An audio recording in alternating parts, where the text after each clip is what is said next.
एक गांव में विजय चौहान नाम का एक स्मगलर रहा करता था। वो हीरो को निगल कर विदेश में पहुंचाने के लिए काफी माहिर और काफी फेमस भी था, जिसके बदले वो लोगों से काफी मोटा कमीशन भी लिया करता था।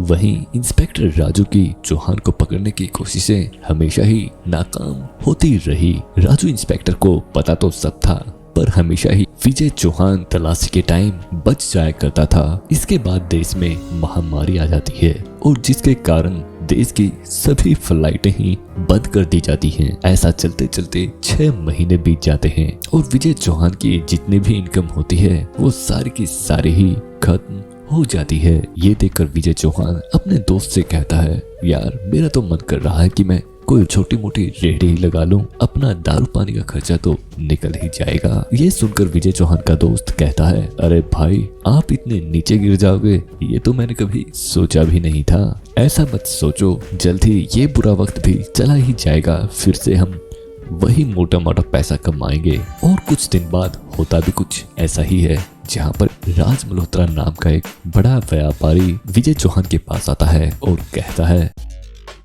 देखो विजय, मैं तुम्हारे बारे में सब जानता हूँ, तुम इस काम को करने के लिए ही बने हो। ये लो, ये हीरा तुम्हें दुबई पहुँचाना है। ये बात सुनकर विजय चौहान कहता है, सर आपका दिमाग तो खराब नहीं हो गया? देश की सभी फ्लाइटें बंद हैं और आप चाहते हो कि मैं दुबई चला जाऊं? तो ये सुनकर व्यापारी राज मल्होत्रा कहता है, भाई मैंने तुम्हारे लिए सारी सेटिंग करवा दी है। जरूरतमंदों के लिए जो फ्लाइटें चल रही हैं उनमें मैंने तुम्हारी टिकट भी करवा दी है, तुम आराम से दुबई जा सकते हो। ये बताओ हीरा कैसे लेकर जाओगे, निगल कर या कहीं और छिपा कर? अरे भाई इतने छोटे हीरे को कौन निगले, मैं तो इसे अपने नाक में छिपा कर ही ले जाऊंगा, नाक की तलाशी कोई करता ही नहीं है। इसके बाद विजय चौहान एयरपोर्ट पर पहुंच जाता है, जहाँ पर आज फिर उसे इंस्पेक्टर राजू मिल जाता है और राजू पूछता है, हाँ भाई तुझे क्या काम है दुबई? तेरा कौन सा रिश्तेदार बैठा है वहाँ? कौन सी तुझे जरूरत पड़ गई दुबई जाने की? ये सुनकर विजय चौहान कहता है, वहाँ मेरी छोटी बहन रहती है,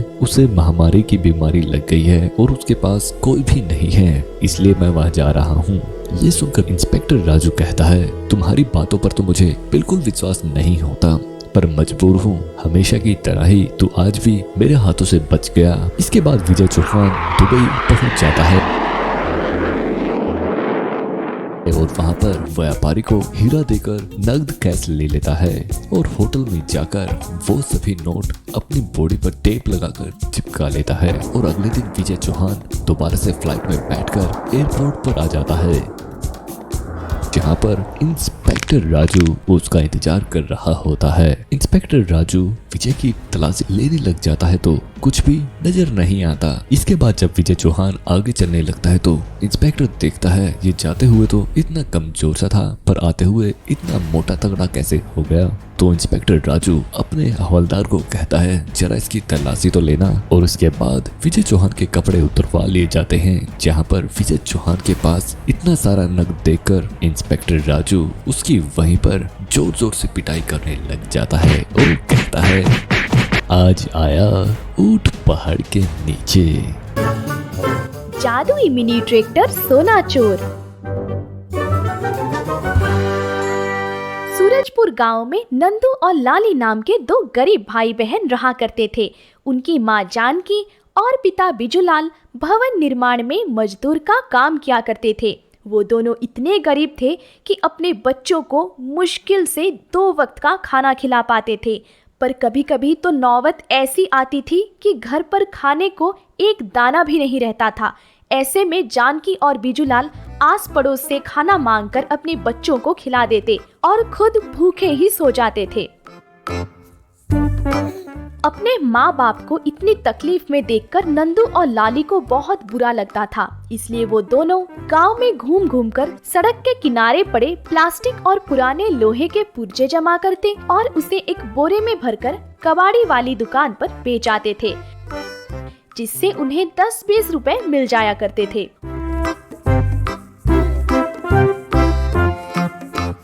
उसी गांव में कलवा नामक एक नामी चोर रहता था। वैसे तो कलवा ने इंजीनियरिंग की पढ़ाई की थी, लेकिन कोई काम न मिलने की वजह से उसने काला नकाब पहनकर चोरी करना शुरू कर दिया था।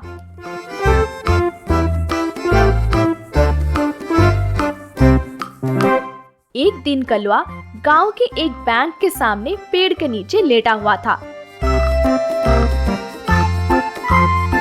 तभी उस बैंक से 2 सिक्योरिटी गार्ड बाहर आए और उसी पेड़ के पास खड़े होकर बातें करने लगे। भाई भोलाराम, कल बैंक में 3 करोड़ का सोना आने वाला है और मैनेजर ने हमें उस सोने को सही सलामत बैंक के लॉकर में रखवाने के लिए कहा है। लेकिन कल मेरे बेटे का जन्मदिन है और मुझे घर पर रहना जरूरी है, इसलिए मैं नहीं आ पाऊंगा। तुम अकेले ही उन सोने को सही सलामत रखवा देना। ठीक है दयाल भाई, कल तुम बेफिक्र होकर अपने बेटे का जन्मदिन मनाना। यहाँ मैं अकेले ही सब संभाल लूंगा। ऐसा कहकर भोलाराम और दयाल वापस बैंक में चले गए। कलवा ने उनकी सारी बातें सुन ली। 3 करोड़ का सोना, अब ये सोना बैंक में नहीं बल्कि कलवा चोर की जेब में जाएगा। लेकिन बैंक में चोरी करके भागने के लिए तो किसी गाड़ी की जरूरत होगी और मेरी औकात तो एक बीड़ी खरीदने को भी नहीं है, फिर मैं गाड़ी कहाँ से लाऊंगा। ये सोचता हुआ कलवा एक कबाड़ी की दुकान में गया। उसके पास थोड़े बहुत पैसे थे, जिससे उसने कबाड़ी की दुकान से कुछ गाड़ियों के पुर्जे खरीदे।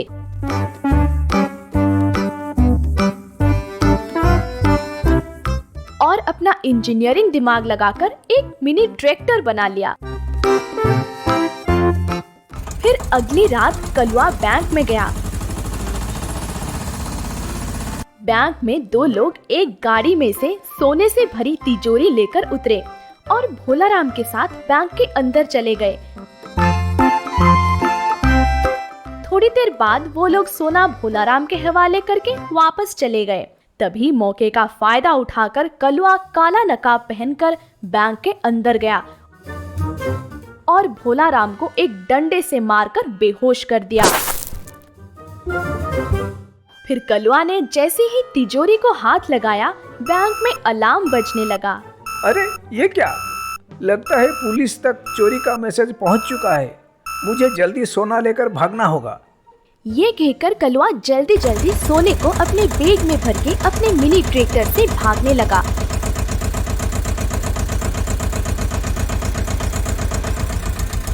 लेकिन पुलिस ने उसे देख लिया और उसका पीछा करने लगी। पुलिस की गाड़ी कलवा तक पहुंच पाती इससे पहले ही उसने अपनी ट्रैक्टर को झाड़ियों में खड़ी कर दी और अपना नकाब फेंककर सड़क पर खड़ा हो गया। जब पुलिस वहां पहुंची तो उसने कलवा से पूछा, क्यों रे, तूने किसी चोर को ट्रैक्टर लेकर भागते देखा है क्या? हाँ सर, वो उस तरफ अपनी ट्रैक्टर लेकर भागा है, आप जल्दी उसे पकड़ लीजिए। ठीक है, तू हमें हमारा काम मत समझा, हम उसे पकड़ लेंगे। ये कहकर पुलिस वहां से निकल गई। अरे वाह, क्या बेवकूफ बनाया पुलिस को। अब ये सोना ट्रैक्टर में ही रखकर चला जाता हूँ। सुबह आकर ये सोना बेच आऊंगा। वैसे भी इन गंदी झाड़ियों में कोई आने वाला नहीं है, यहाँ मेरा सोना बिल्कुल सुरक्षित रहेगा। ये कहकर कलवा उसी पेड़ के नीचे जाकर सो गया। फिर अगली सुबह नंदू और लाली कबाड़ उठाते हुए उन्हीं झाड़ियों में जा पहुँचे। नंदू ट्रैक्टर देखकर खुश हो गया। उसे लगा कि वो कोई खिलौना है। अरे लाली, देख तो कितना बढ़िया खिलौना ट्रैक्टर है, चल इससे खेलते हैं। अरे भैया देखो तो, इस पर तो एक बैग भी रखा हुआ है, चलो इसे खोलकर देखते हैं। ये कहकर जब उन्होंने बैग को खोला तो इतना सारा सोना देखकर हैरान हो गए। अरे लाली, ये तो बहुत सारा सोना है, इससे तो हम बहुत अमीर हो सकते हैं, चल इसे घर ले चलते हैं। ये कहकर नंदू और लाली उसी ट्रैक्टर में बैठकर सोना लेकर अपने घर चले गए।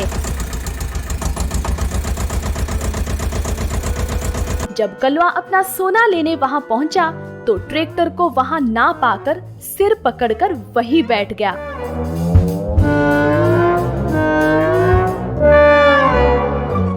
घर पर जब नंदू ने अपने माता पिता को वो सोना दिखाया तो उसकी माँ जानकी बहुत खुश हुई।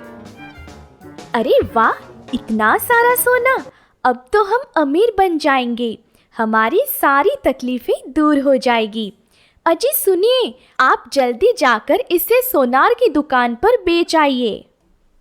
नहीं जानकी, तुम्हें पता नहीं है, कल बैंक में चोरी हुई थी। वो चोर एक मिनी ट्रैक्टर से भागा था। वो मिनी ट्रैक्टर और वो सोना यही तो है। मैं इसे अभी जाकर पुलिस के हवाले कर देता हूँ, वरना हम लोग मुसीबत में पड़ जाएंगे। ये कहकर बिजूलाल ने सारा सोना पुलिस के हवाले कर दिया।